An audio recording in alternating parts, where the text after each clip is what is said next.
Você já levou um ghosting? Quando você tá ali toda envolvida, conversando com alguém e de repente essa pessoa para de responder, desaparece, às vezes até bloqueia, some de vista e você fica sem entender o que aconteceu ali. Geralmente a pessoa que dá o famoso ghosting, ela tava super envolvida, respondia rápido, tava interessada, só que ela simplesmente decide que não quer mais manter aquele vínculo e desaparece. No livro Migalhas, da Ciane Mello, a autora traz uma protagonista que se chama Elvira. A Elvira conhece o Beto no aplicativo de relacionamento. A partir daí, ela se encanta com ele, eles parecem ter muitas coisas em comum. E ela vai ficando cada vez mais interessada, e ele também. Porém, em um determinado momento, Beto dá o famoso ghost na Elvira. E ela fica sem entender o que aconteceu, porque até então ele não tinha dado nenhum sinal de que ele não queria desenvolver uma relação com ela. O que me chamou a atenção nesse livro é que a gente vai tendo acesso a muito mais sobre a personalidade do Beto do que sobre a protagonista Elvira em si. A protagonista, ela tá fazendo um doutorado em Niterói, no Rio de Janeiro, só que a gente sabe muito pouco. A gente sai dessa leitura sem saber exatamente qual era o doutorado da Elvira, o que ela estava fazendo, quais eram os interesses dela, porque ela passa a história obcecada no Beto, obcecada no desaparecimento do Beto. E o pior de tudo que acontece com o ghosting é que ao invés da pessoa aceitar que aquela relação não pôde ser, ela continua investindo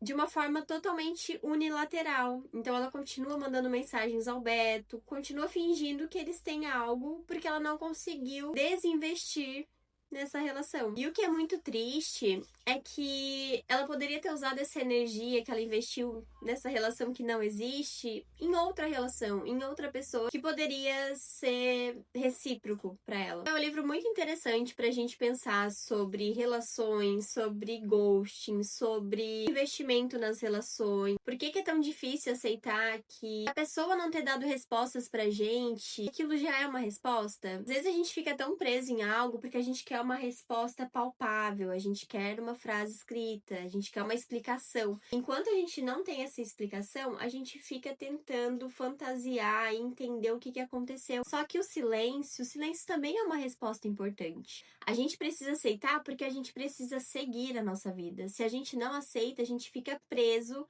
num enigma que a gente mesmo cria para algo que só não pôde existir. Então, eu recomendo essa leitura. Vi que tem poucas pessoas falando sobre esse livro. Deixo aí a minha sugestão para vocês.